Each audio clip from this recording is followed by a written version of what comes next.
Boa tarde, pessoal. Hoje é 12 de agosto de 2021, 5h04.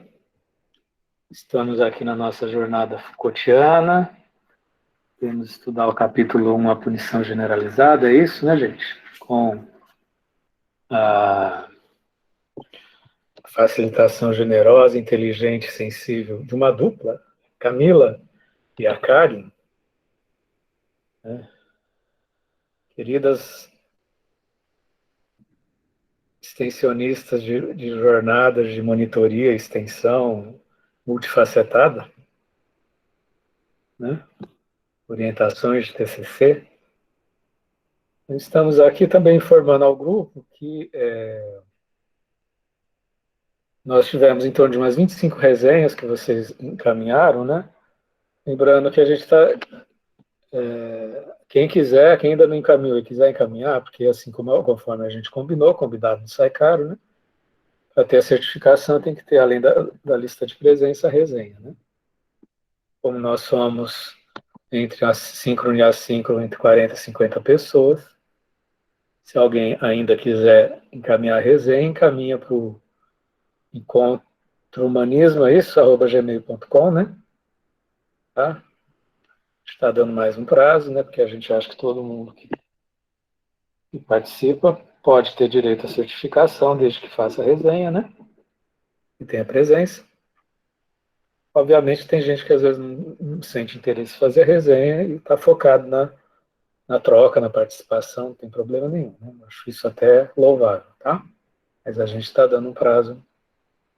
Vamos dar mais uns 15 dias, tá, gente? Quem que ainda não fez a resenha que faça. Então, eu também queria pedir a monitoria, quando a gente acabar o encontro, para a gente conversar, né? A monitoria tá acabando o semestre acadêmico, né? E a gente vai elaborar estratégias diante das férias da monitoria, né?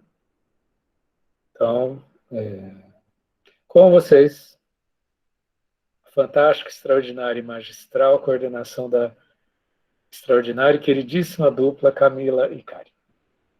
Capítulo 1, a punição generalizada. Boa tarde, gente.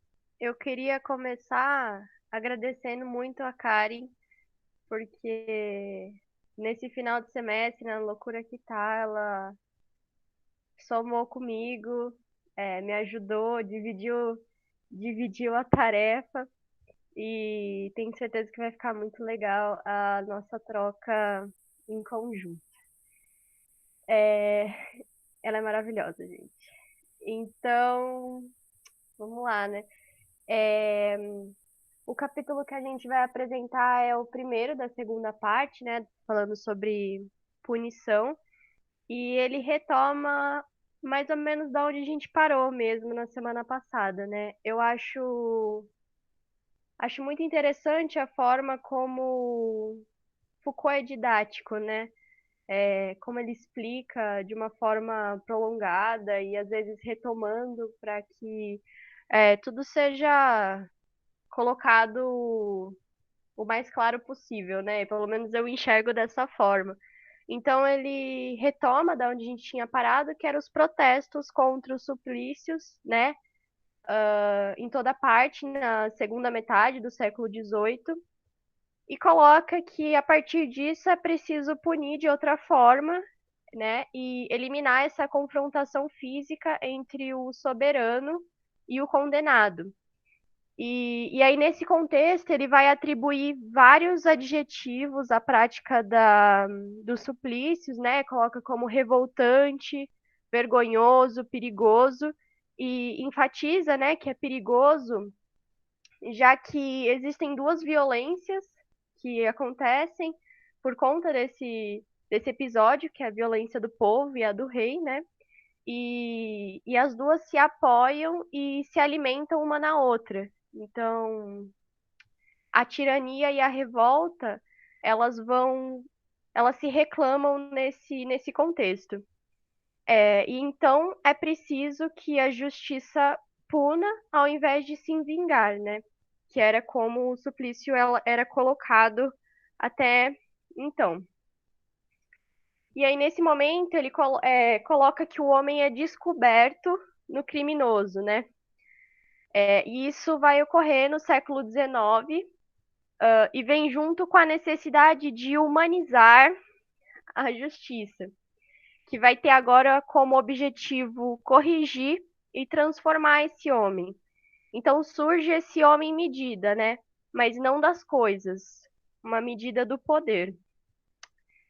E aí Foucault coloca algumas questões, né? Ele coloca o que acontece para que essa economia do poder pudesse surgir, né? Qual foi o caminho que foi percorrido?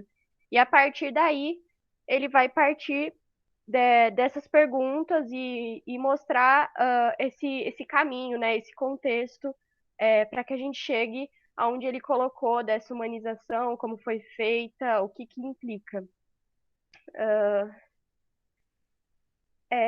No começo dessa explicação, ele coloca que muito se glorifica, né, os reformadores, ah, pela suavidade que o aparato jurídico recebeu, mas que é preciso olhar para diversos processos históricos que foram acontecendo, né, e coloca um duplo movimento que acontece, né, mostrando esse processo, que foi como os crimes parecem perder violência e as punições reduzem a intensidade. Mas isso acontece depois de muitas intervenções. Então, acontece uma modificação da organização interna da delinquência, né? A ilegalidade, ela muda de alvo e sai do ataque dos corpos em direção ao ataque dos bens, né? Então, a criminalidade passa de uma criminalidade de massa para uma criminalidade das bordas e margens, que é reservada a profissionais. E aí tem alguns processos que dão base para essa suavização dos crimes antes da suavização das leis. Tem a modificação dos jogos e das pressões econômicas, uma elevação geral do nível de vida, um forte crescimento demográfico, uma multiplicação das riquezas e das propriedades, e aí com isso vem a necessidade de uma maior segurança dessas propriedades, né? E assim a justiça ela vai se tornando mais apertada, mais meticulosa, e vai haver a aparição, por exemplo, da polícia e que desloca a criminalidade para formas mais discretas por conta da sua presença. E todo esse mecanismo, né, que é complexo, ele leva a um aumento incessante e perigoso dos crimes. Então, ao mesmo tempo que a instituição policial ganha força, por exemplo, tem o aumento dos crimes também. Então, esse deslocamento, né, nos crimes, ele vem de uma extensão e de um afinamento das práticas punitivas.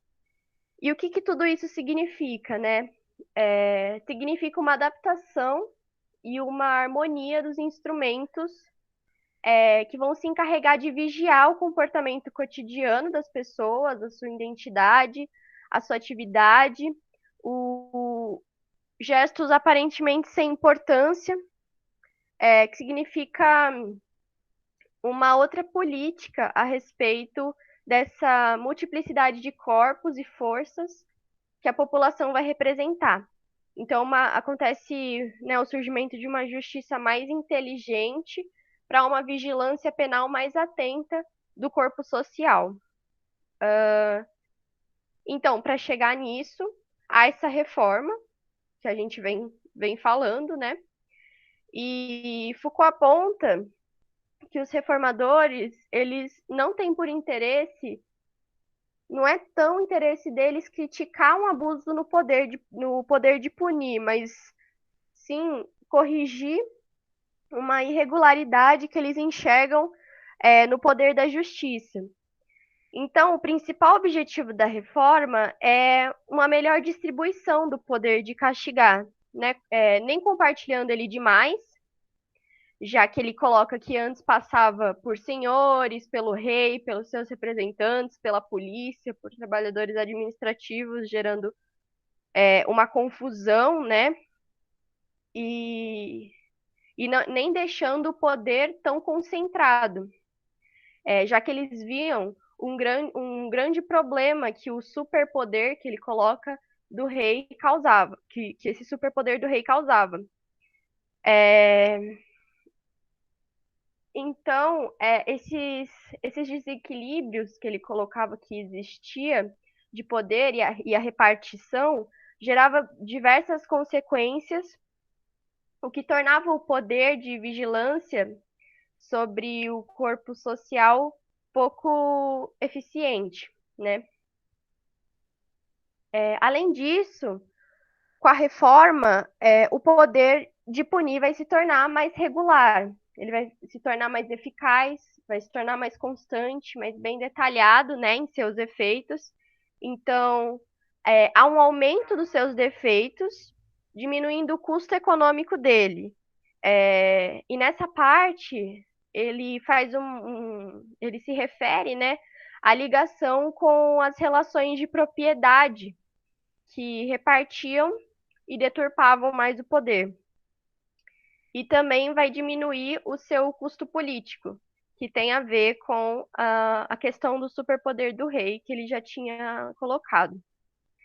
E assim vai se inaugurar uma nova estratégia para o exercício de poder castigar, vai se punir melhor, segundo Foucault, inserindo mais profundidade no corpo social, é, inserindo com mais profundidade no corpo social o poder de punir. Então, Foucault vai voltar lá para aquela afirmação do começo, né, que ele coloca que encontraram a humanidade no criminoso, e ele vai dizer que isso não era uma nova sensibilidade mais humanizada, que se via por parte da reforma, e sim uma nova política em relação às ilegalidades. E aí ele segue apresentando um novo elemento no capítulo, que é uma certa brecha que existia no antigo regime em relação à ilegalidade. Então, nessa brecha, certos crimes eram tolerados de acordo com determinados estratos sociais, e ele reforça que não eram privilégios, mas sim margens de tolerância mesmo. Então, cada camada social tinha como necessária uma legalidade para a própria existência, e essas ilegalidades eram toleradas, já que eram a sua condição de existência, né?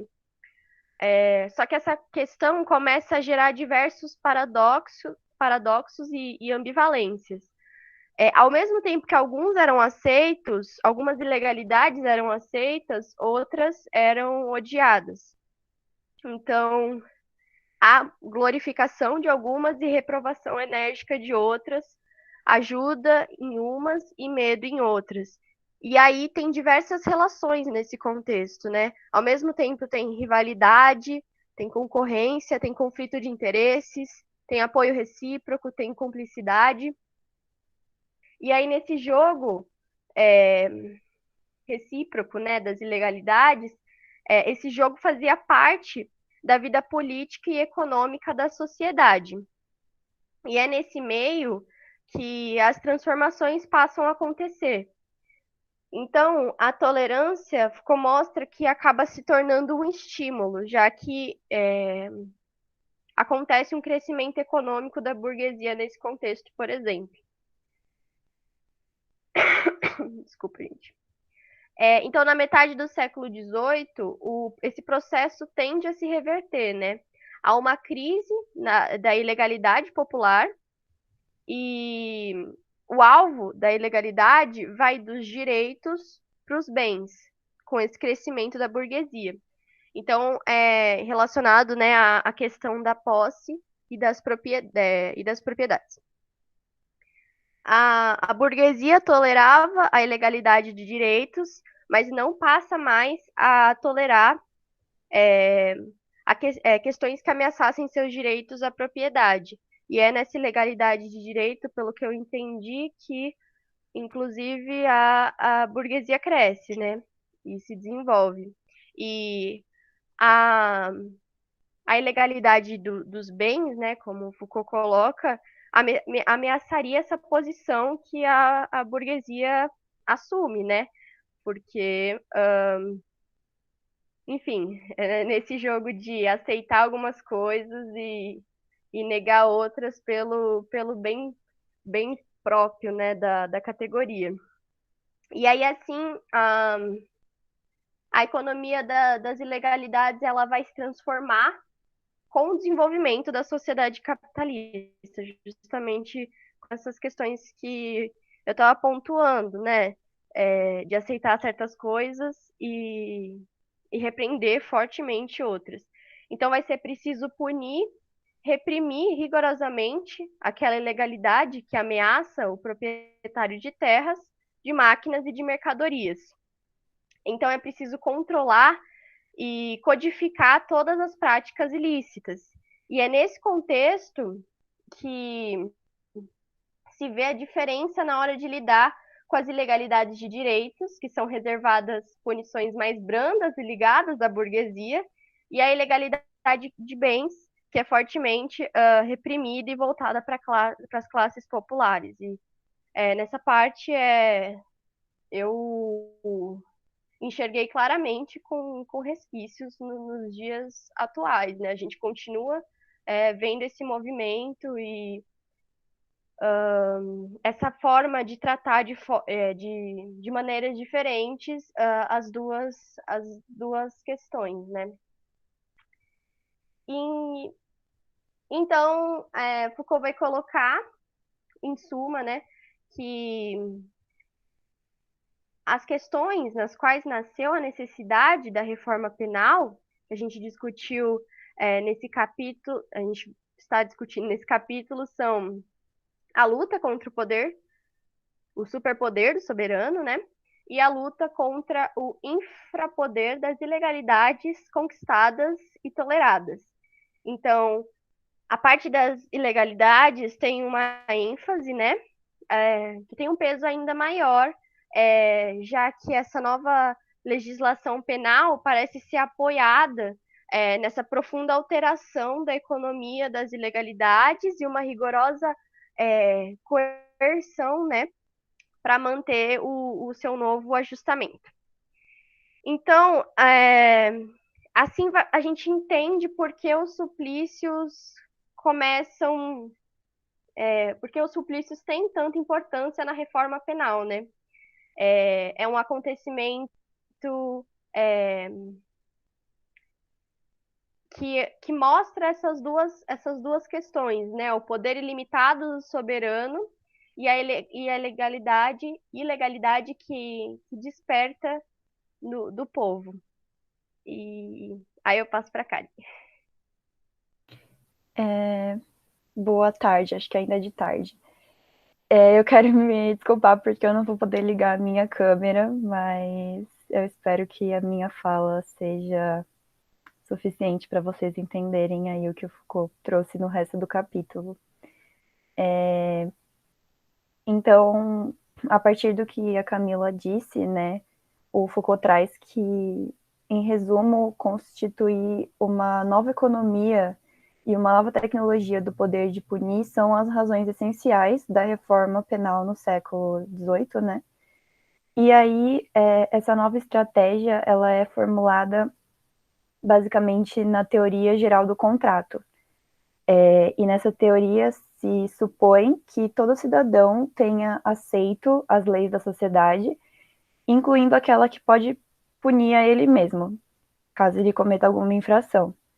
E aí, com isso, o criminoso, ele aparece como um ser que rompeu o pacto social e, dessa forma, ele é inimigo da sociedade inteira. E, ao mesmo tempo, ele participa da própria punição que se exerce sobre ele. Porque ele faz parte dessa sociedade e também, anteriormente, ele tinha compactuado com esse pacto, né?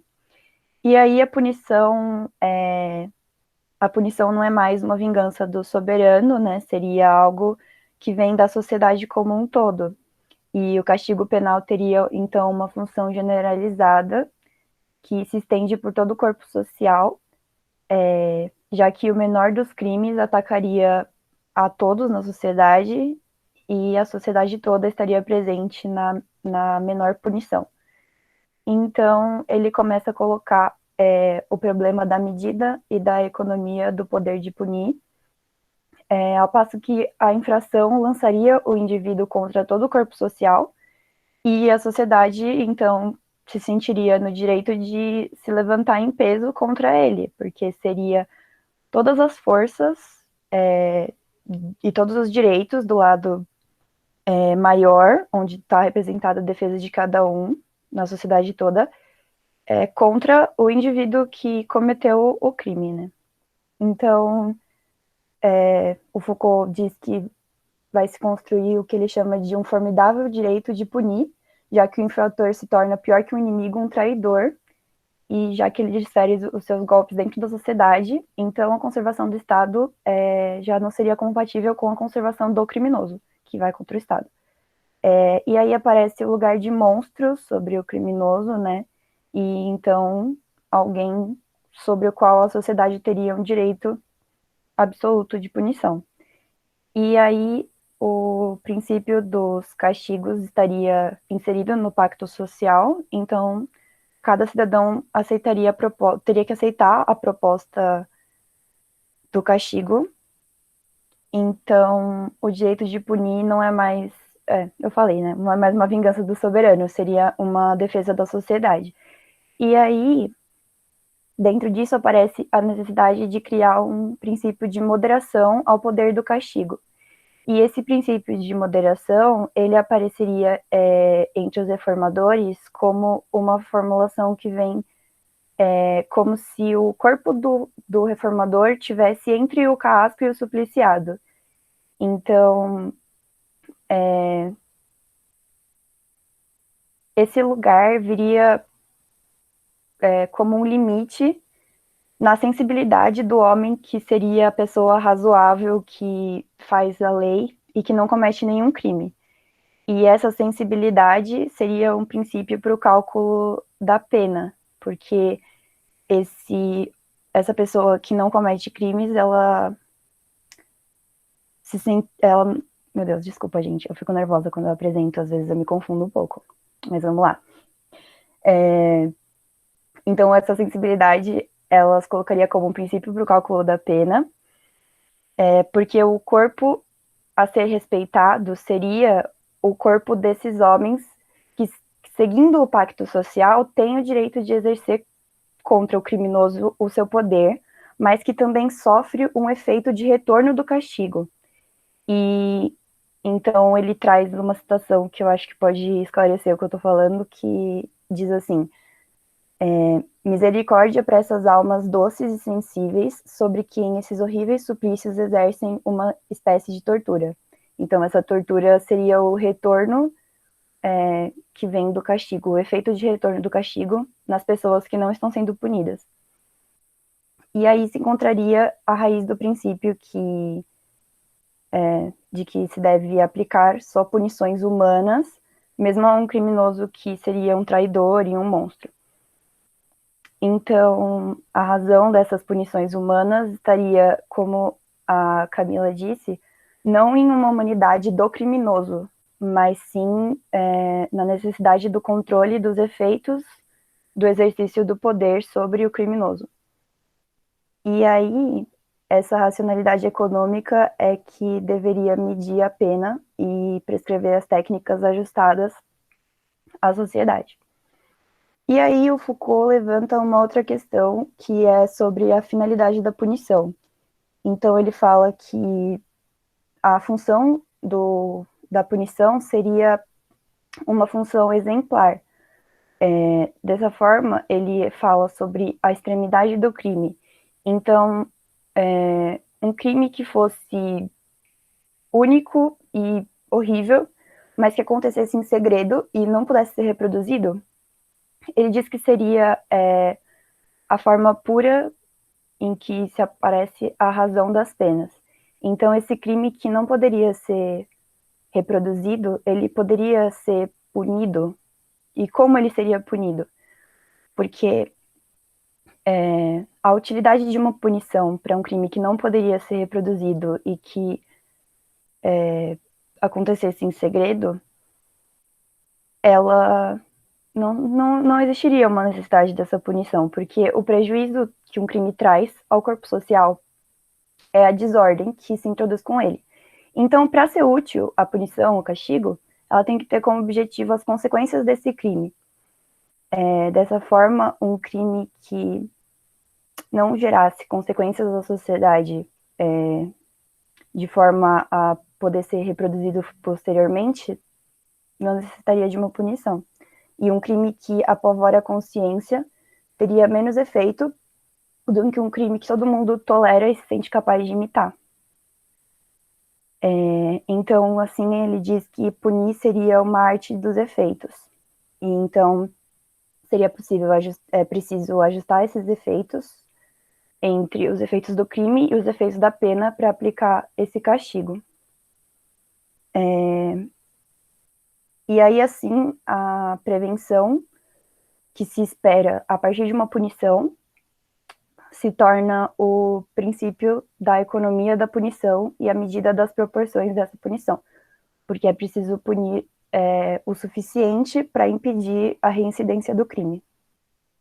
E aí, ele diz que se dá um deslocamento na mecânica do exemplo. O exemplo, ele deve se referir ao crime, mas de uma maneira discreta, e então não seria a reprodução desse crime só que para o criminoso. E também deveria indicar a intervenção do poder, mas com uma máxima economia. E aí, no caso ideal, a punição também seria um exemplo e assim impediria o reaparecimento do delito. Então, o exemplo ele se torna um sinal que cria um obstáculo, e através dessa técnica dos sinais punitivos que se tenderia a inverter todo o campo temporal da ação penal. E aí, depois disso, o Foucault traz 6 regras que seriam importantes para o poder de punir. E as regras são a regra da quantidade mínima, a regra da idealidade suficiente, a regra dos efeitos laterais, regra da certeza perfeita, da verdade comum e da especificação ideal. Eu vou tentar falar rapidinho sobre o que falam cada regra, mas seria a primeira, da quantidade mínima, ela se basearia na ideia de que um crime ele é cometido porque ele traz vantagens. Então, se a ideia do crime fosse ligada a uma ideia de desvantagem um pouco maior do que a das vantagens que ele poderia trazer, então esse crime não seria desejável, porque você teria mais chance de receber desvantagens maiores do que as vantagens que você conseguiria se arriscando. Aí a regra da idealidade suficiente diria que se o motivo de um crime é a vantagem, a eficácia da pena está na desvantagem que se espera dela. Então, a representação da pena é que seria mais importante e não a sua realidade em si, mas sim a ideia de que ela traria uma desvantagem maior. E daí a recusa dos suplícios encontraria uma possibilidade de se articular racionalmente, porque realmente não seria necessário todo um sofrimento se ele não fosse proporcional às vantagens do crime cometido. A terceira regra seria dos efeitos laterais, que diz que o que importa é essa representação exemplar. Então, a pena ela deveria ter efeitos mais intensos naqueles que não cometeram a falta do que naquele que cometeu, porque ela seria assim ela seria uma representação mais efetiva, ao passo que as pessoas não cometeriam um crime para não serem submetidas a essa pena. Aí a quarta regra seria da certeza perfeita, e isso diria que é preciso que a ideia de cada crime e das vantagens que se espera desse crime estejam associadas à ideia de um determinado castigo e das desvantagens exatas que esse castigo traria. E aí as leis, elas deveriam prescrever exatamente, muito claramente o que seria, o que aconteceria para cada crime, para garantir que todo mundo soubesse as consequências e assim cada crime seria punido com muita clareza. Ele também frisa nessa regra que a importância de que nenhum crime cometido escape ao olhar dos que têm que fazer a justiça, porque se houver a esperança de impunidade, então a lei se torna muito frágil, né? Isso a gente vê claramente com diversos grupos sociais aí que, né, sabem que não vão ser punidos e cometem grandes atrocidades. Aí vem a quinta regra, que é a regra da verdade comum, que diz que vem a partir do questionamento, né, de como, então, ligar de maneira absoluta a ideia do crime a essa ideia do castigo, se a realidade do castigo não acompanhava, em todos os casos, a realidade do delito no suplício, né, porque no suplício ele diz que só a suposição, uma presunção, acarretava um certo grau de pena. E essa falta de provas ou uma diferença muito grande entre as provas, ela gerou muita revolta, então existiria a necessidade de demonstrar que realmente há uma verdade naquele delito, e então seria retirada a correlação entre os graus de suspeita e os graus de pena, e assim, como uma verdade matemática, o crime iria ter que ser comprovado inteiramente para poder ser punido, e aí vem a ideia de que a pessoa seria inocente, né, até que se prove o contrário. E na prática penal, o senhor da justiça não é mais senhor da sua verdade, porque é necessário que sejam demonstrados elementos para formar uma convicção de que o delito é verdade, e se houverem as provas e evidências bem estabelecidas e aceitáveis por todos, há então a aplicação da punição.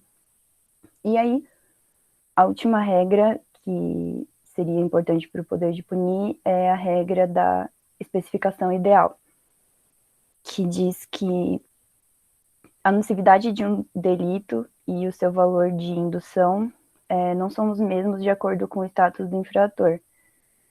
Então, as infrações elas teriam que ser qualificadas e teriam que ser classificadas e reunidas para que, em grupos, né, para que não deixassem escapar nenhuma ilegalidade e que a esperança da impunidade não pudesse se apoiar no silêncio da lei. Então, seria necessário a criação de um código completo e que definisse os crimes e fixasse as penas.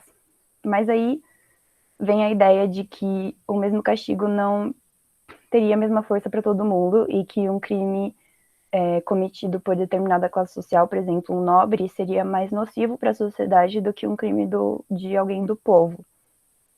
E aí vem a necessidade de uma classificação paralela dos crimes e de castigos e a necessidade de uma individualização das penas. E aí essa individualização das penas aparece como se fosse teria que ser um objetivo final de um código bem adaptado. Então, diferente das modulações de pena que existiam com o suplício, que usava a modulação do castigo para modulação do castigo, né? A circunstância e a intenção para classificar o ato, o que começa a se esboçar é uma modulação que se refere ao próprio infrator. Então, seria considerado a natureza da pessoa, o modo de vida, de pensar, o seu passado, e não mais a sua intenção e a vontade. Aí, nessa parte ele fala que nesse lugar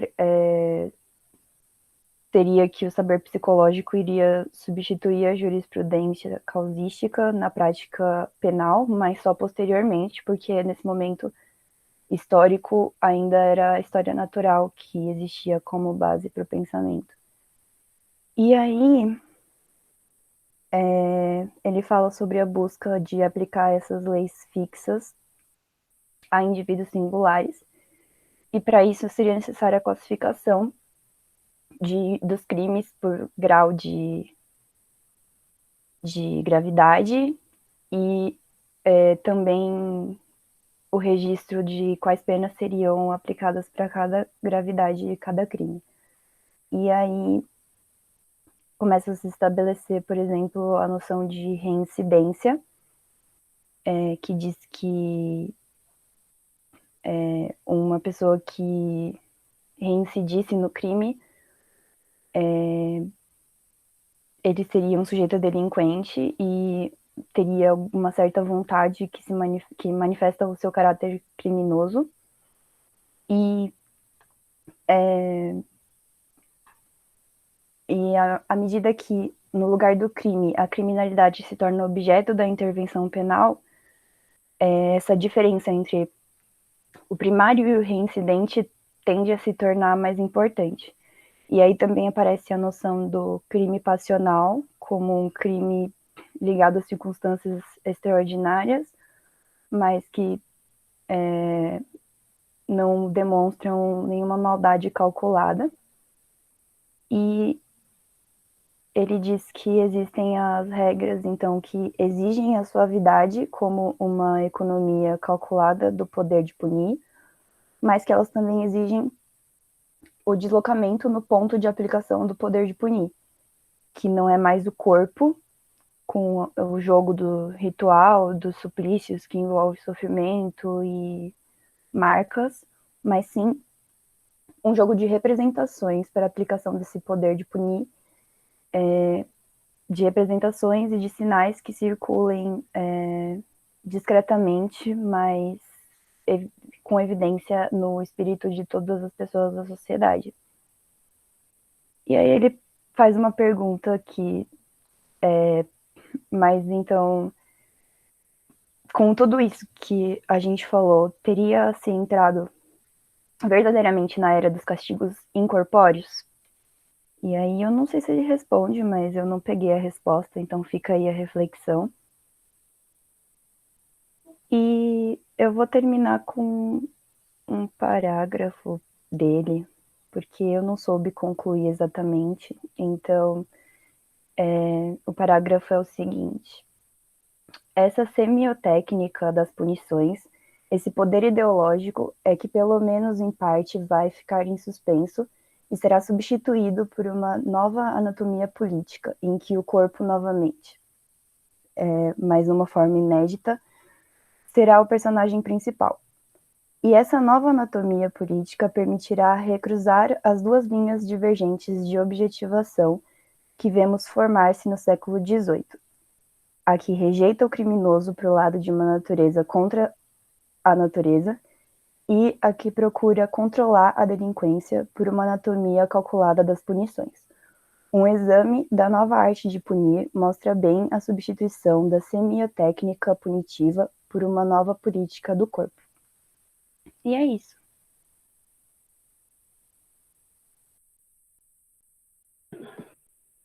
Parabéns, Camille e Karen. É um capítulo árduo e central, não só do livro, mas da obra do Foucault. Né? Muitos conceitos-chave que a gente vai fazer a ponte com a ontologia do Heidegger. Né? Quem gostaria de começar, pessoal? Eu queria falar uma coisa que eu não falei durante a minha apresentação, que são relações que eu fiz no texto. Obrigada pelas pessoas do chat. As relações que eu fiz, que me vieram durante a leitura, foram com a relação de um documentário que fala sobre os presos do Carandiru. Eu não sei quem já viu, mas eu acho interessante porque a gente realmente pensa no criminoso, né, numa pessoa que comete um crime, como alguém como no lugar de um monstro, muitas vezes, né? Muitas pessoas até falam, tipo, nossa, isso não é uma pessoa, é um monstro. Mas não, é uma pessoa, né? E esse documentário do Carandiru é muito interessante porque ele não fala qual foi os crimes que as pessoas cometeram, apresenta essas pessoas pelo nome, né? E mostra a vida dessas pessoas dentro do presídio, que não existe mais, né? Esse presídio do jeito que ele era. E você não vê o criminoso, você vê a pessoa, né? E eu acho isso muito interessante e me veio esse documentário na cabeça. E quando foi falado sobre o direito que as pessoas, que a sociedade se sente em cima dessa pessoa que cometeu um crime e a necessidade de um poder moderador, digamos assim, sobre esse direito de punir, me veio muitos linchamentos, né? Que a sociedade se junta para punir uma pessoa, muitas vezes nem é a pessoa certa, porque o linchamento que me veio na cabeça era de uma mulher que não tinha nada a ver com a acusação que foi feita para ela. E é isso, eu espero que as minhas associações ajudem na discussão. Obrigado, Karen. Obrigado, Camila. Tatiana? Está muito elegante hoje, parabéns. Muito obrigada. Gente, esse livro é uma pena que a gente esteja lendo ele tão rápido. Ele é muito, muito central e importante para a gente entender um monte de coisa. Me vem tanta coisa na cabeça. Primeiro, Camila e Karen, fantástico. Parabéns pela explanação. Esse capítulo é imenso e vocês conseguiram resumir. Me vem tanta coisa. E eu vi o encontro passado e também com a Yara. E eu falei, gente, eu já queria levantar a mão, mas eu estava no YouTube. Não tinha nada a ver. Aí eu queria ativar os comentários para escrever, também não consegui. Me deixa até ansiosa esse capítulo. Fala hoje, Tati, da semana passada também, se tiver alguma coisa. Pois é, eu acho que eu vou tentar fazer um link no mais alto possível, porque se a gente for para as esferas menores, é tanta coisa para a gente falar, mas eu não sei o nome certo, mas é bem aquilo que você, Fernando, falava, tanto quando que eu vim descobrir aqui no Foucault, as microesferas do poder, como é que é o nome? Microfísica do poder. Microfísica do poder. E eu acho que isso ele atravessa o ser humano, toda a humanidade. Eu acho que não tem verdade que subsista ao interesse humano. Fiquei quase deprimida, entre aspas, guardadas as devidas proporções, ao ler esse capítulo ontem, e pegar as explanações da Yara e ler um pouquinho também do capítulo 2. Me senti na Paris do século XVIII, ou seja, em termos de barbárie dos crimes, de atos de corrupção, de ilegalidades, eu acho que a gente, Brasil, pode ter andado muito, entre aspas, mas eu acho que a gente, em função até da nossa condição econômica, continua muito parecido com essa Paris. Essa questão de penas mais brandas e punição para dar o exemplo e como forma de coação de novos crimes. Isso se reflete apenas, pegando o que a Yara trouxe na semana passada, a carne preta é a mais barata, e na música muito perspicaz, colocando que há um movimento de transformar muita gente em carne preta, né? Foi o que eu consegui abstrair ali, ou seja, não é a cor, é mais a questão do que eu quero controlar, do que eu consigo controlar. E aí vem muito, achei muito interessante, muito perspicaz do Foucault, falando assim, negligenciar as apelações de direito pela ignorância dos condenados. Ele estava fazendo uma contraposição ao excesso de poder. E quando você tem uma sociedade desigual, principalmente em termos de educação, isso acontece muito. E quando você, em sociedade, numa sociedade que é afetada pela corruptibilidade, inclusive em si, inclusive a questão da consciência trazida, se eu não estou enganada, por Sócrates, que é o homem e a consciência, ele nunca é sozinho. E o medo, e aí falando das formas de sobrevivência, você quando fala, levanta a bandeira de direitos humanos, há uma contraposição, há uma resistência imensa, porque parece que falar de direito do ser humano é tirar o direito de quem já acha que tem algum. E aí você vê toda uma classe que não, uma classe social, um extrato social que acha que tem, e aí a burguesia confundindo o ser com o ter, quando você levanta algo em relação a isso, há uma revolta, como se lhe fosse tirado algum direito. E aí é por isso que eu digo que não há verdade que subsista ao interesse próprio. E por isso que o que a gente está lendo em Foucault, no Brasil, eu acredito, em função de toda a condição social, econômica, educacional, de saúde, de segurança, isso vem a Paris do século XVIII, que isso tudo é muito aflorado. Como é que eu vou... Aponto, por exemplo, e aí a gente levanta a questão da punição para tentar reduzir crimes futuros. Qual é a punição que nós temos hoje, por exemplo, para genocídio? Onde você tem um teste, vamos testar o estado do Amazonas com kit precoce. E aí você tem inúmeros óbitos, como se ser humano fosse algo que a gente possa fazer teste. Só que aí vem a questão da punição, e aí eu vou pegar a história do Brasil, e aí eu vou levantar quantos presidentes tivemos, e eu não estou falando de partido, estou falando de jurídico apenas, que saíram do governo por crimes de alteração do orçamento. E aí eu pego Foucault trazendo aqui a questão do vamos punir para que não se repitam os mesmos erros, para que a sociedade não se sinta legitimada em realizar.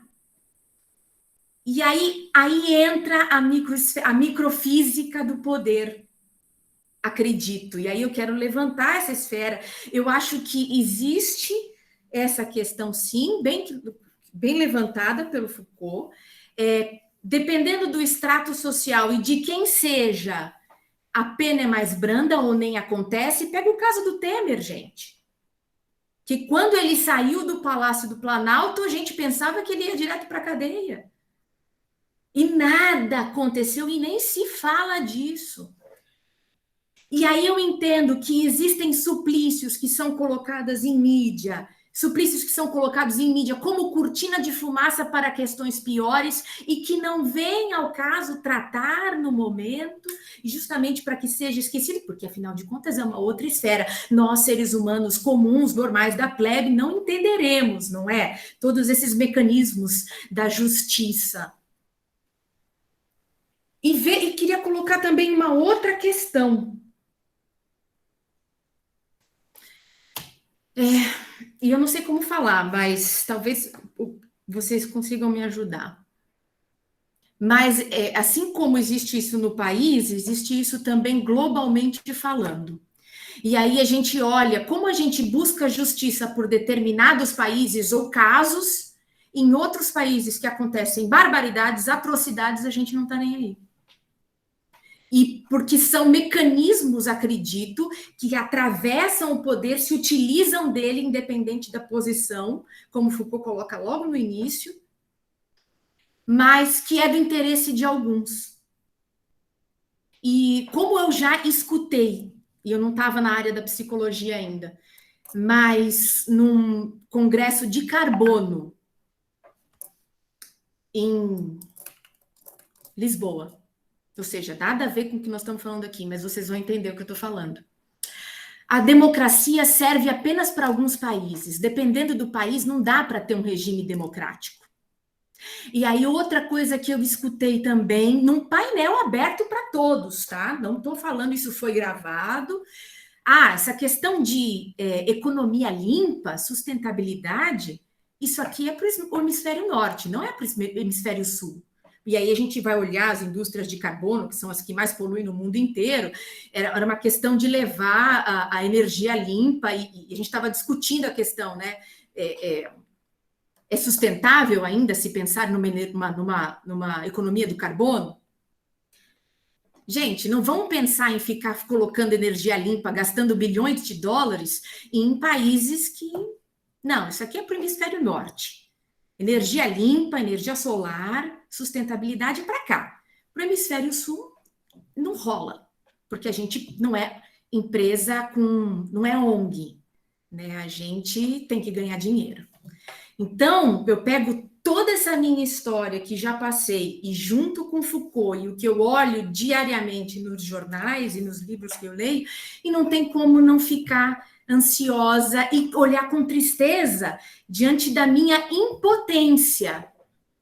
Mas eu acho que só o fato de a gente estar discutindo aqui e de eu conseguir me observar na minha corruptibilidade já vale alguma coisa. Acho que era isso. Obrigado pela intensidade da fala, em nome do nosso coletivo, tá, Tati? Guilherme?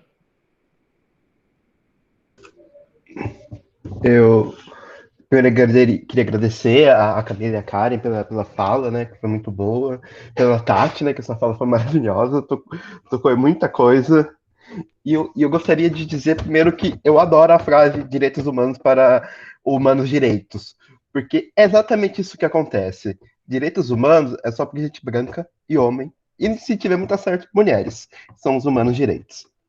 Caso contrário, se você não tem direito. Porque o direito, pela sua própria colocação legal, ele é dado. Se o direito é dado, ele é retirado. Então ele não se aplica a todos. Ele só aplica a quem ele é de direito, que são brancos e homens e mulheres. Uma pessoa negra, pobre, preta no Rio não é um ser humano. É um copo preto. Não é. E isso vai desde sempre. É só você pensar na ideia da liberdade, igualdade e fraternidade. Para ser livre, é preciso se subjugar outros. Porque senão a economia não gira. E é exatamente isso que se temos hoje, né? Quando a gente pensa, por exemplo, no meio dessa pandemia, nós podemos ter muito bem a economia da punição, mas também nós temos a economia do dinheiro. Quando fábricas fecham-se no hemisfério sul, elas reabrem no hemisfério norte. O que isso aconteceu? Ela tirou os gastos no hemisfério sul para repassar o dinheiro no hemisfério norte. Por isso que empresas fecharam aqui durante a pandemia, para poderem pagar os salários dos que estão no hemisfério norte, para não cortar gastos lá, né? Por isso que, por exemplo, nós podemos pensar que os Estados Unidos, eles puderam dar não sei se é o nome, uma ajuda financeira para os seus cidadãos de $2.000, porque eles produzem o dinheiro. Nós não temos capacidade de fazer isso no Brasil, porque o real não vale nada. Não por vale nada, porque ele não é uma moeda independente. Nossa economia é baseada no dólar. Os Estados Unidos podem emitir o quanto dinheiro ele quiser. Aqui a gente depende do valor do dólar. Então, soberania não tem nada. Liberdade não tem nada. De nação, como o Jair adora falar, que nós não podemos perder a soberania. Não temos soberania nenhuma, nunca tivemos. Nenhum país do Sul tem. Nenhum. E assim desde sempre. E desde assim sempre será, porque enquanto nós não temos um sistema capitalista, isso não vai mudar. Quando, por exemplo, a Tati mesmo diz, energia limpa é para o norte e não para o sul. Energia limpa é ridículo. Porque não adianta você ter energia limpa se você não fecha as fábricas, porque elas são as principais emissões de carbono. Não adianta você reciclar em casa, se o Jeff Bezos fazer uma viagem suborbital, ele produz 2.000 toneladas de carbono. Não vai ser eu colocar separar o meu lixo em orgânico e reciclável que vai mudar alguma coisa. Não vai. E eis a questão, né? Não é as pessoas.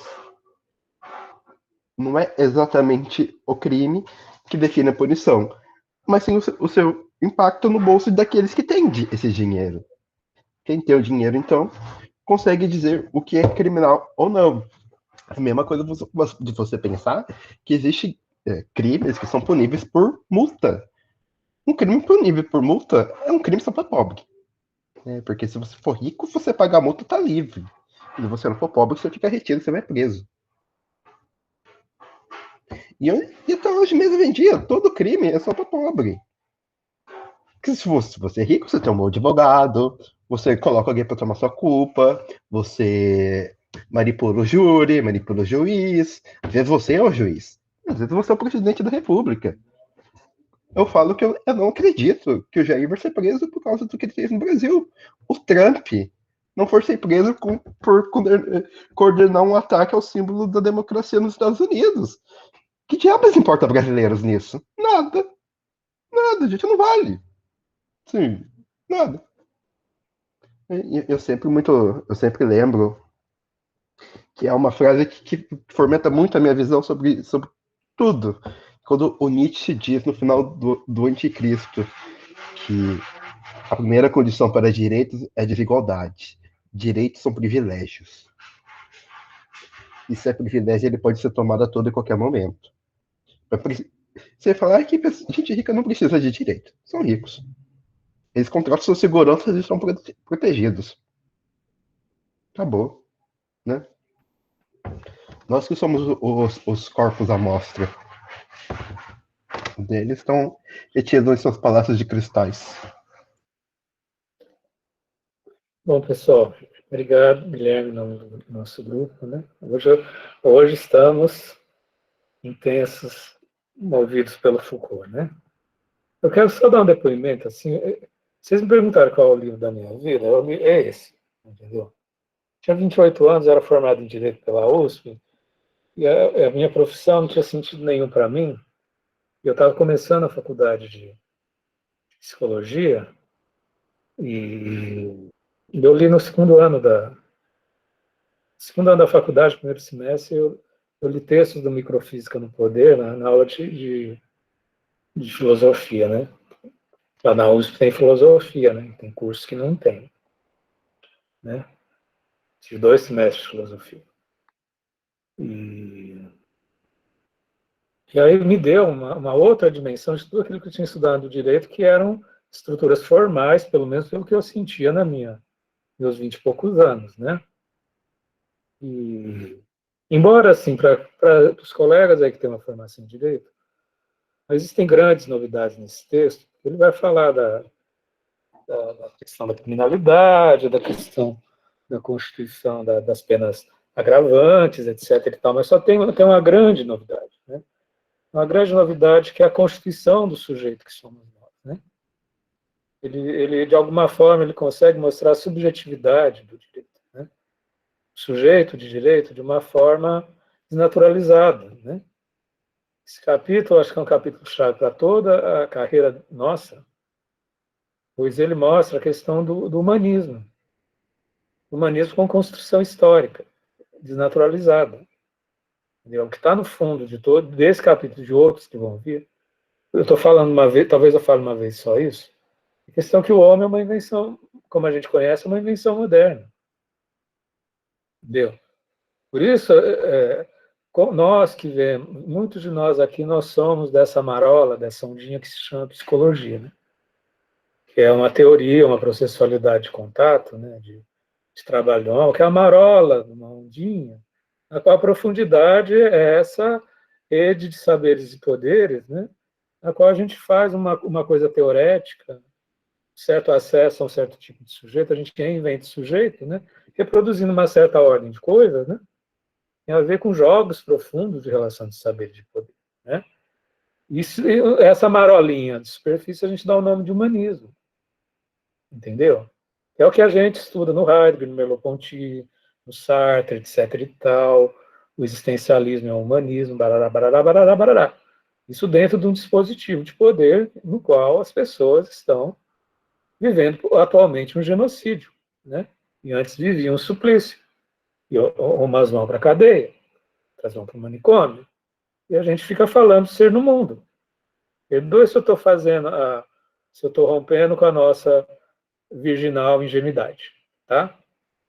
Entendeu? Mas é basicamente isso que o Foucault fala. Inclusive, vou aprofundar, vou mais fundo na ruptura do nosso ímen virginal. Inclusive os direitos humanos, para Foucault.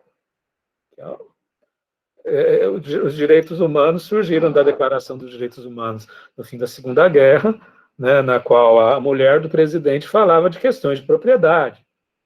Entendeu? Para garantir uma série de questões de propriedade no sistema capitalista, né, falou-se em direitos humanos, né? Enfim, então aí, é claro que aí depois, isso eu estou vestindo o personagem do Foucault, né? Por isso que ele conseguiu enraivecer a direita, a esquerda, o centro, abaixo, acima, né? Entendeu? Porque ele mostrava sujeitos, construções históricas de subjetividade. Entendeu? E a gente é educado numa universidade como psicologia ou como direito, né, a falar com pompa e circunstância dessas meta-ideologias, de como o sujeito é lindo e maravilhoso, né? Entendeu? Então é isso, né? Então isso nos leva para um certo... Né? A gente está começando a mergulhar num viés de borda, o Foucault está numa borda aí dizendo, isso é uma marolinha. Entendeu? A história da humanidade é uma história que sangra. Entendeu? Numa semana no qual a gente teve, no mesmo dia, né, em que não se aprovou voto impresso, se aprovou uma série de leis trabalhistas escravocratas. No mesmo dia. Então, sabe, no mesmo dia. No mesmo dia. Então, fez todo o tanque, o pessoal ficou preocupado com o tanque, ficou preocupado, né, não sei o quê, e no mesmo dia fizeram a votação de uma série de desregulamentações de direitos. Né? Entendeu? Né? E o pessoal ficou feliz porque não teve voto impresso. E vai para a senzala toda, a senzala geral, né, gente? Entendeu? Nós vivemos uma senzala geral. Quanto mais aqueles que já estão há 15 gerações na senzala, né? Hoje a gente vive uma senzala geral. Né? E ainda sob dobra daqueles dos negros que eu acolho com todo o meu coração, que há 15, 20 gerações estão na senzala. Hoje todos nós estamos na senzala, né? E a pandemia está sendo usada para a gente se senzalar cada vez mais, né? Então, o que é esse humanismo? Entendeu? O que é isso? É um contexto teorético, conceitual para justificar o lugar da psicologia e do direito num certo jogo de dominação, né? Então é isso, né? Por isso que o Foucault diz humanismo. Humanismo do quê? Qual? De esquerda, de centro, de direita? Isso é um enunciado num jogo de poder. Entendeu? Num jogo de poder. Com isso, eles vai desmoronar tudo. Desmoronar todo o pensamento moderno, nos últimos 3 séculos. Né? 3 séculos de modernidade do homem, em seus direitos, do homem na sua subjetividade, do homem em sociedade, o homem em sua cultura, e os deslocamentos de força usando do saber para reforçar o poder, e poder reforçando o saber. Né? Entendeu? Então, aí não, sabe, a gente ainda tem um certo purismo. Entendeu? Ninguém é puro nesse jogo, gente. A gente pode ter princípios, a gente pode ter uma integridade, pode não ser corrupto, mas ninguém é puro. Ninguém é puro.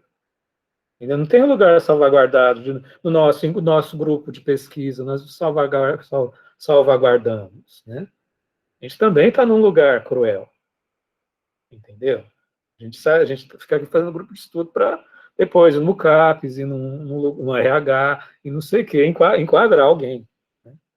Entendeu? Então, assim, não existe, a gente tem ainda Acho que esse livro vai fazer desmoronar núcleos virginais judaico-cristãos da gente. Entendeu, gente? Entendeu? Como é que a gente dá conta disso? Né? É o livro da minha vida. Estou tendo que elaborar esse livro desde que eu li com 28 anos. Né? Então, sou uma pessoa jovial estou com 55, faz quase o dobro, né, do tempo que eu estou elaborando esse livro. Depois não vou dar spoiler, gente, mas o último capítulo, o último parágrafo, gente. Se vocês quiserem ler, não lê, se quiser ler, não lê, mas o último parágrafo é um absurdo. É um absurdo. Depois eu explico por quê, não vou dar spoiler, não. Mas é isso, aí é que entra. E só fazendo também mais um. Talvez essa fala que eu estou falando, gente, esse livro para mim é o meu livro querido, entendeu? É o meu pequeno príncipe, entendeu? Entendeu? É o meu pequeno príncipe aqui, entendeu? Cada um tem. A Miss interior que habita em mim, meu lado feminino, esse é o meu pequeno príncipe, entendeu? Né? Entendeu? Né? Então, tá na carne, assim, né? Mas entenda, quando ele fala de microfísica do poder, ele está rompendo com as visões estruturais dos dominantes, dos dominados, entendeu? Questionando o marxismo, entendeu? Porque, de repente, as pessoas sobem no poder e um mais enlouquecido do que o outro, um mais corrupto do que o outro, entendeu? Porque fala de deslocamento de forças, né? Poder são relações de forças, deslocamentos, né? Apropriações, né? Poder sangra, né? Poder mata, poder mata e faz viver. É isso que ele está mostrando desde o Suplício, né? Aí desloca para o humanismo dos juristas, os humanismos dos juristas representam deslocamento, não é que eles são bonzinhos, os juristas. Eles esvaziaram o poder do rei, entendeu? Esvaziaram as monarquias e abriram um processo, né, da construção de um homem jurídico moderno, que é a base do pensamento moderno. Né? Não são santinhos. O humanismo é uma medida de exercício de poder. O humanismo não é melhor ou pior do que o Suplício. É uma nova medida, ele não emite valor, gente, entendeu? É isso que a gente precisa de estar fazendo um mapa de certas relações de força, que podem estar surgindo outras agora, né? Entendeu? Né? E vivemos um momento intenso de deslocamento de forças, né? Dentro da constituição de certas teosofias, né? Em relação ao Estado laico, né? A gente está vivendo um momento, certas regressões para alguns olhares e para outros são avanços, né? Enfim. Eu acho crucial a gente ler esse livro na contemporaneidade, né? Porque é uma caixa de ferramentas, ele não se fecha. Vamos ver que esse livro não é ideológico, ele não fecha, ele mostra uma instrumentalidade de certos processos de subjetivação. Esse livro não se fecha. Para os ideólogos, para aqueles que querem um alívio, afinal, esse livro não se fecha. Renato? Bom, vai ser difícil falar agora, depois de tudo que você falou. Mas eu vou pegar quando a Karen terminou, né, de fazer a explanação dela, parabéns, Karen, Camila, pela explanação, resumo que vocês trouxeram, né? Mas a Karen, depois, ela tocou no ponto de não transformar pessoas em monstros, né? E falou Carandiru, me veio uma situação que foi recente, eu acho, bem recente isso, que foi um episódio do Drauzio Varela, que ele estava fazendo uma reportagem num presídio sobre pessoas que estão praticamente abandonadas, assim, que não recebem visitas, etc. Né? E aí ele conversou com uma travesti que estava presa, e esse cidadão estava anos sem receber uma visita, né? E aquela conversa até para o próprio Drauzio Varela, que é uma pessoa que vive em penitenciária, em presídio já há muitos anos, né? Se sensibilizou e pediu para dar um abraço na pessoa, né? Aquilo ali foi uma coisa assim muito impactante naquele momento. Acontece que depois desse episódio foram pesquisar quem era aquele cidadão, por que ele estava preso, né? E aí descobriram que ele estava preso porque ele tinha estuprado e matado uma criança, né? E aí gerou aquele movimento de revolta porque o Drauzio Varela foi lá abraçar o cidadão que tinha estuprado e matado. Então, assim, eu trouxe esse episódio só para a gente assim, pensar, né, de que para aquela família, né, do pai da criança que foi estuprada e morta, foi difícil ver aquela cena, né? Para todo mundo que viu a solidão e a situação daquele cidadão, né, que estava ali, que foi transformado em monstro posteriormente, né? Eu pensei em trazer esse episódio assim em função disso que a Karen falou, né? De pensar em uma pessoa que está ali como um monstro, mas ao mesmo tempo ele é um humano, e ao mesmo tempo você se sensibiliza com a coisa, mas ao mesmo tempo você não consegue a empatia pela pessoa que foi prejudicada, né? Então é muito complexo. Eu acho que essa complexidade que torna essa discussão desse livro fundamental, assim, porque por toda essa complexidade, né, que reside nessa questão da punição, né, dos delitos e da punição. É isso que eu queria falar. Obrigado, Renato. Tati? Eu queria, acabando pela tua fala, Fernando, que não existe Papai Noel, né? Foucault traz isso. E eu queria também indicar um livro que ele não tem no Brasil. Você pode comprar no Kindle, baixar, e se você quiser importar, ele vai te custar uns R$500. Esse livro, que se chama A Torre de Basileia, eu indico todo mundo que quer sair do mundo do País das Maravilhas. Ele fala sobre o que está... Bom, ele fala sobre, de fato, como se tramou a Segunda Guerra, e fala sobre as empresas e os políticos, e ele vai falar sobre o Banco Internacional de Pagamentos, que é óbvio que se algum de vocês conhece, parabéns, porque você vai pertencer ao 0,00001% da humanidade. O Banco Internacional de Pagamentos é o líder dos bancos centrais no mundo. E eles têm uma mesa principal onde participam os presidentes de bancos centrais do G8. E o restante destes presidentes senta fora dessa mesa. E isso ele não traz como um romance sei lá, vou pegar alguém da minha época, Sidney Sheldon. Ele fala com documentos e documentos de governos. Ele tem mais de 50 folhas só daquelas notas indicando onde estão esses documentos e reportagens. Ele não é um romance, não é uma ficção. Esse livro, ele descortina da forma mais crua essa microfísica do poder e essa questão de destruir realmente isso que você estava falando, Fernando, dessa construção do humanismo, do homem.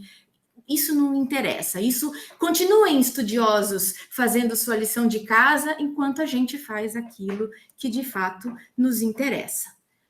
Recomendo. Esse livro, quem me indicou foi o José da Cruz Santos. Vocês talvez não conheçam. Ele é o editor do Saramago. Quando eu tive passando numa livraria com cara também de sebo na cidade do Porto, pela grata surpresa, descobri que ele era o dono. Ele não se apresentou assim, mas ele conversou comigo como se fôssemos simples mortais e eu estivesse no mesmo nível dele. E ele, um senhorzinho lotado de cultura, de ensinamento, de sabedoria, indicou eu ler esse livro. Eu, falando com ele, procurando, não tem no Brasil, falei com meu marido, Cláudio, é hoje que a gente vai levar esse livro, porque não tem. E é espetacular, eu recomendo. Ele é livro para gente grande. Ele sai de todo o marketing da indústria cinematográfica norte-americana. É espetacular. Muito bom, eu vou pesquisar. Eu esqueci de falar o nome dele, eu não sei se eu falei. A Torre de Basileia, do Adam Lebor. Adam Lebor é um jornalista premiado e tem alguns livros sobre isso, mas ele é um jornalismo investigativo. É espetacular, recomendo. Obrigado. A Paula está falando, importante essa demoestação, professor. O Enzo já pôs ali a referência. É a Yara, querida. Oi. Ô, Tati, eu não sei se você viu, mas eu te citei algumas vezes na semana passada.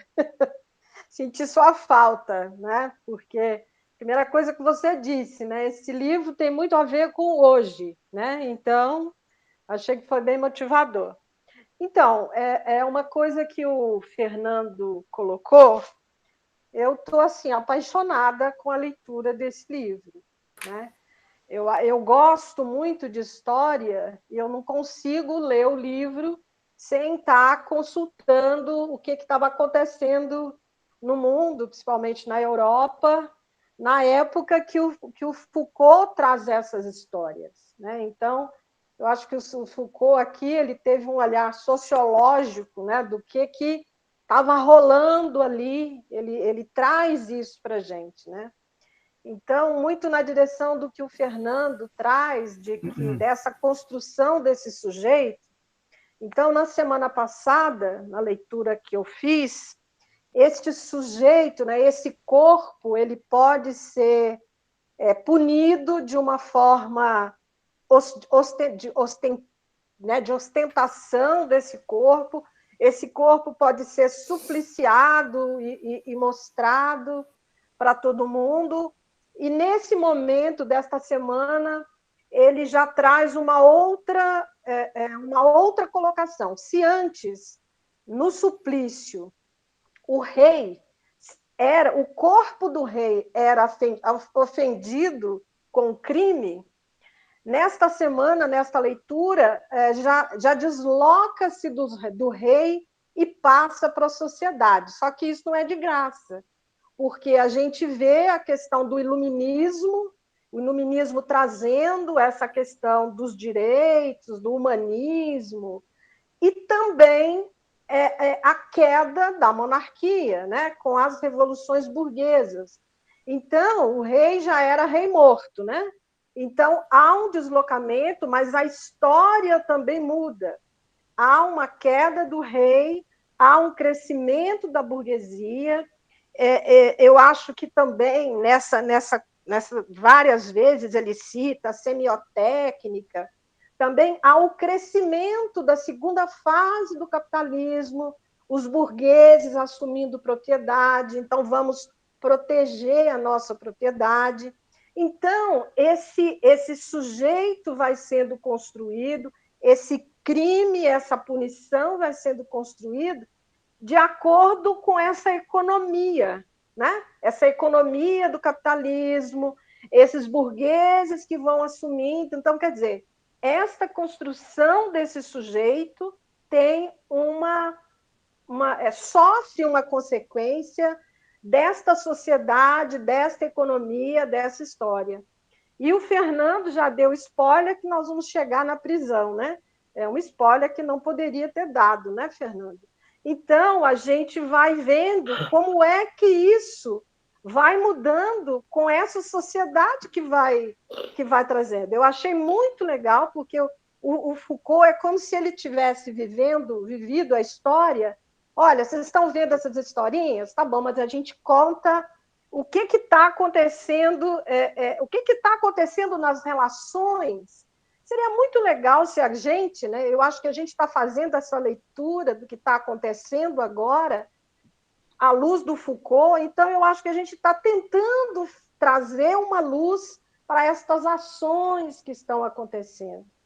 E por mais que o Guilherme tenha dito que é uma coisa que não temos muito o que fazer, olha, Guilherme, eu tenho 60 anos e eu acho, sou bem, talvez, poliana, vou pegar outro livrinho, né?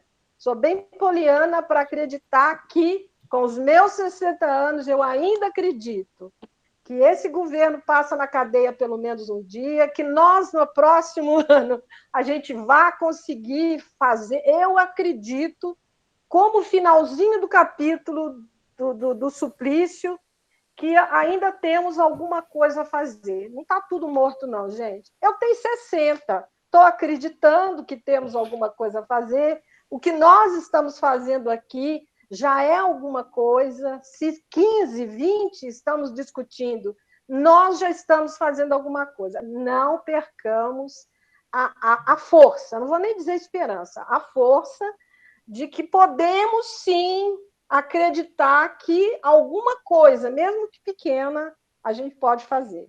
Apesar de que estamos ainda num capitalismo que está cada vez massacrando mais, perdendo o direito, mas vamos ficar atentos, isso vai ficar gravado, outras pessoas vão ver aquilo que o Fernando traz. Ontem ficamos rindo das fumaças dos tanques e fomos massacrados. Mas hoje nós estamos falando no YouTube que, se 5 ouvir, nós já estamos fazendo alguma coisa. Então, gente, compondo com a fala da Yara, né, gente, tem um elemento que emerge no contexto do Foucault, que é a resistência, né, gente, enquanto microfísica, né? Não percamos isso no horizonte, né, que o poder, que a resistência é uma coragem corporal, né? Quando você é afetado por um totalitarismo, o corpo resiste, né? Querido Yara, o subtítulo do Vigiar e Punir, a história da violência nas prisões. Querida, eu estou brincando. Eu sei, eu também estou brincando.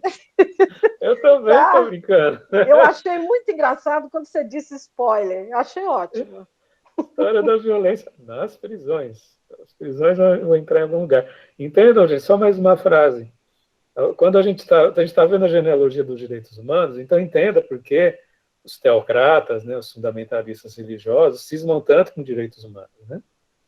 E desloca do micro com o macro, uma relação de analogia do homem com o macrocosmo, e abre um espaço mundano de relações sociais, de relações políticas, né? E com isso desmobiliza toda a teocracia, toda a teologia dos fundamentalistas dogmáticos, né? Coloca o sujeito como potência de exercício de direitos. Isso rompe com a relação com Deus, né? Por isso que os direitos humanos incomodam tanto os religiosos, né, em geral, né? Glória, querida. Oi, está me ouvindo? Sim.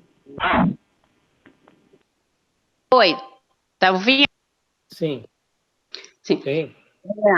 Eu estava aqui pensando, quando fala da ostentação do corpo, e eu vi há poucos dias, nesses vídeos que vêm pelo Zap, a execução de 2 gêmeas, né? Eles filmando e executando, isso na área de criminosos, né? E a gente também, de vez em quando, a gente sabe, né, que dentro dessa área da criminalidade, quando um dos membros comete um delito contra eles mesmos, ou denuncia, ou tem qualquer desse tipo, eles colocam essas pessoas dentro de micro-ondas, que eles colocam lá vários pneus e colocam a pessoa ali dentro. Então, eu estava assim, quando eu estava lendo lá sobre o suplício, tudo lá, você tira um braço, tira uma perna, eu fiz uma relação com isso acontecendo hoje, essa ostentação do poder, do corpo, de mostrar, né? Não sei se vocês concordam com o que eu estou falando. A gente vive um atravessamento de tudo hoje em dia. Tem suplício para tudo quanto é lado, Glória. Eu pensei nesse caso uns 2 encontros atrás. Glória, isso foi telepatia nossa. Tá, parabéns pela percepção. Richard?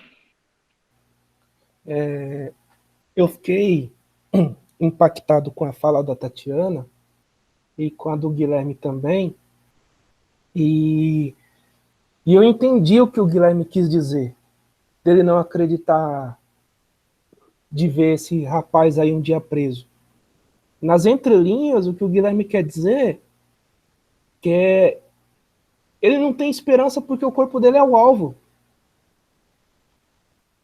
O corpo dele vai ser sempre o alvo, pelo fato da cor de pele dele.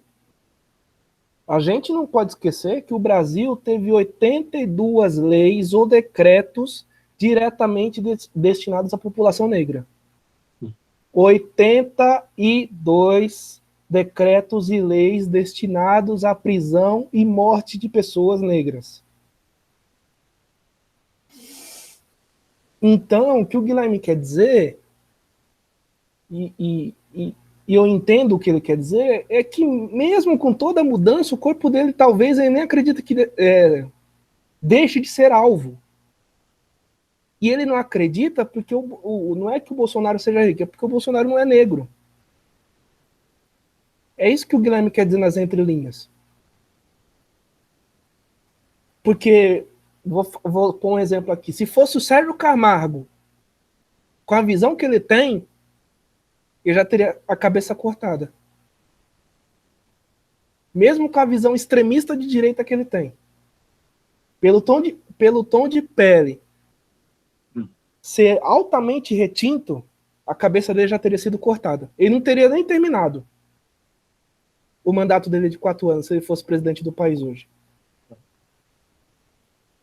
E aí o Guilherme, quando ele fala isso, ele está chamando a atenção, que tipo, dentro das questões do Foucault, tem corpos que nunca deixaram de ser alvo.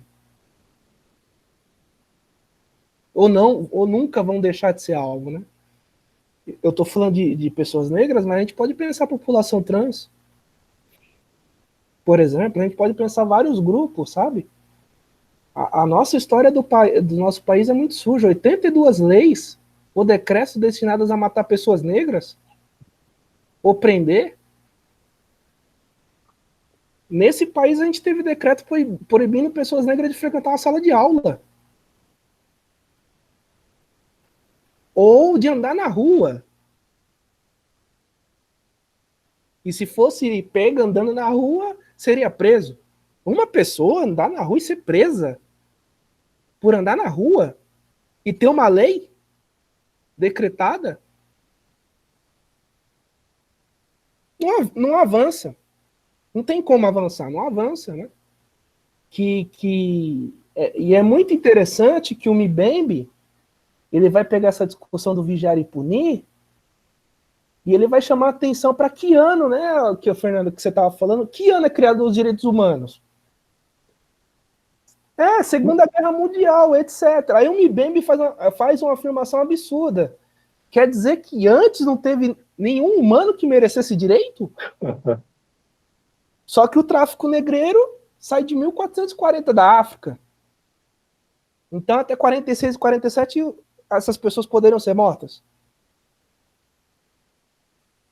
E isso ele fala baseado em Foucault, né? Que ele pega o vigiar e punir e faz ele arquiteta todo esse caminho para escrever na necropolítica, que é o que você estava apontando também. E quando a Tati fala que isso é mundial desde 1440, Tati. E isso que eu estou falando pelos registros que a gente tem, porque se puxar vai muito antes. É tudo arquitetado e tudo construído para a gente ter isso. E aí é por isso, Yara, que o Guilherme fala essa fala tão forte que não é tão perceptível. Tem corpos que, vai ser alvo sempre. Com capitalismo ou sem, mas com capitalismo potencializa, né? Enfim. Richard, eu vou compor com a tua fala. Até um dia eu fiz um curso. Era um curso sobre qual autor? Agora eu esqueci o autor. Era um curso que eu fiz na revista Cult. A tua fala me fez associar uma informação que era a seguinte: na época da abolição da escravatura, os senadores liberados pela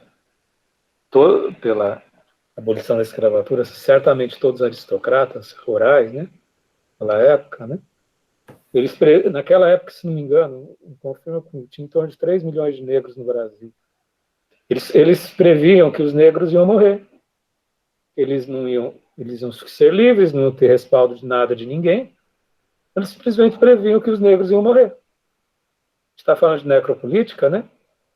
Eu estou compondo com você e para todos nós, a gente se conscientizar como essa é uma experiência trágica, né, da humanidade, entendeu?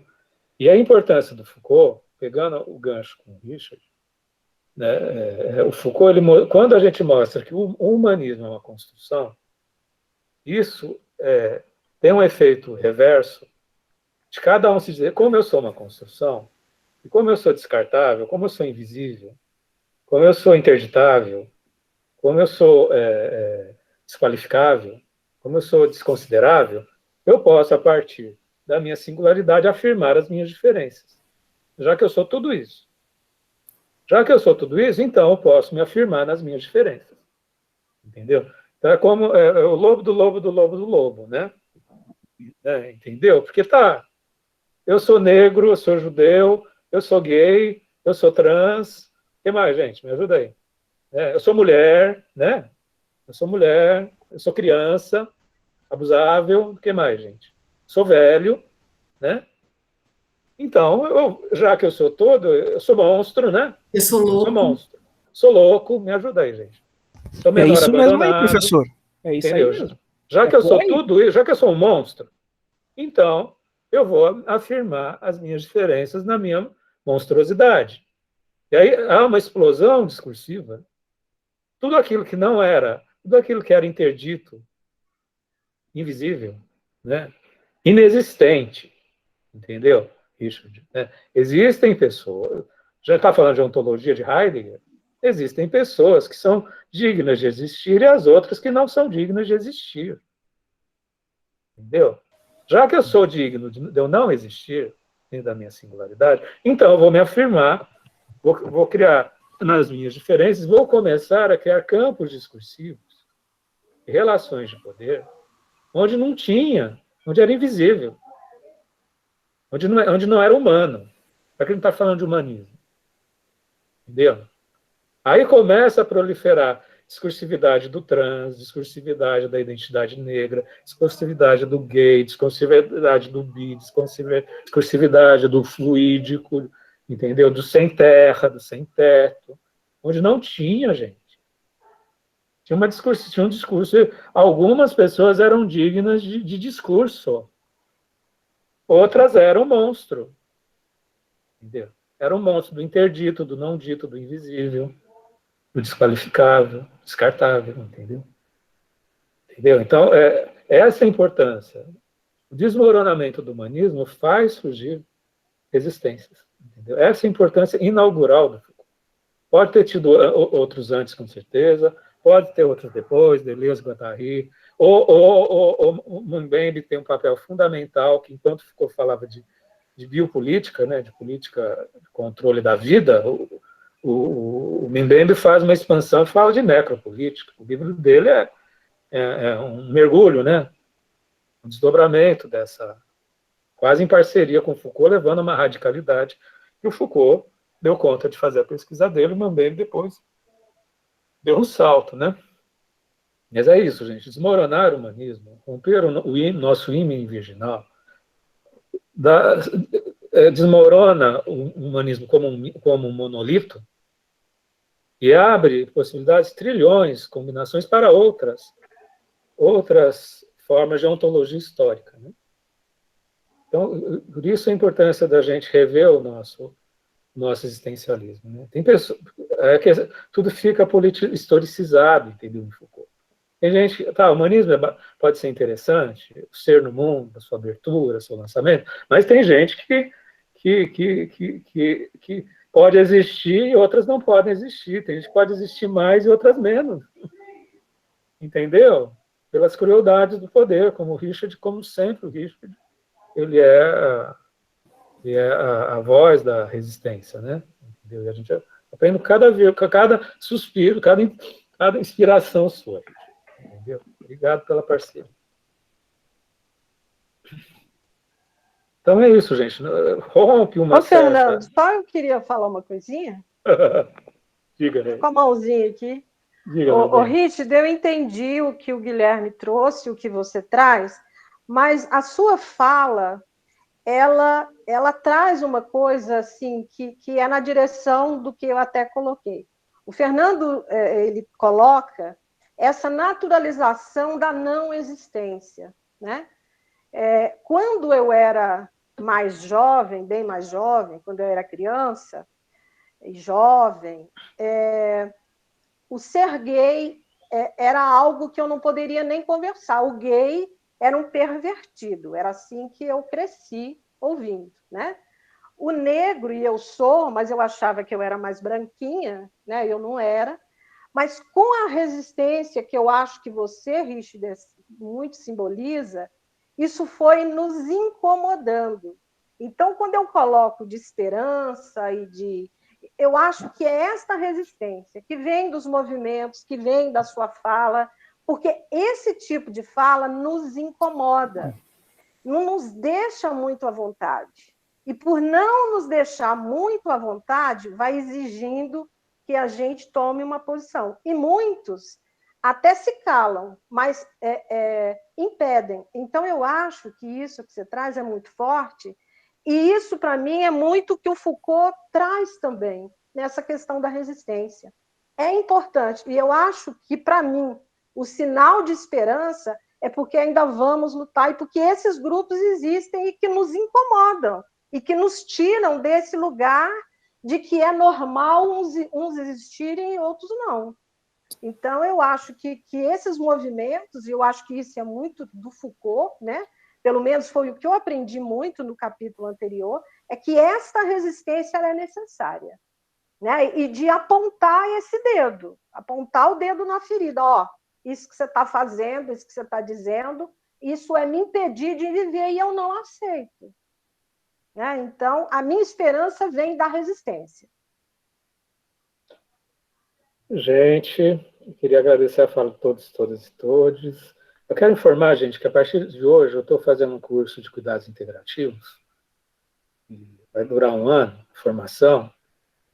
E o curso começa às 19 horas, então eu vou, nesse meu papel de DJ aqui, eu vou tentar coordenar a nossa discotecagem filosófica até às 18h45, tá, gente? Só estou avisando, porque eu vou sair daqui, vou comer um salgado e vou 19 horas para o meu curso de formação, que vai até às 23 horas. Vai durar 1 ano, tá?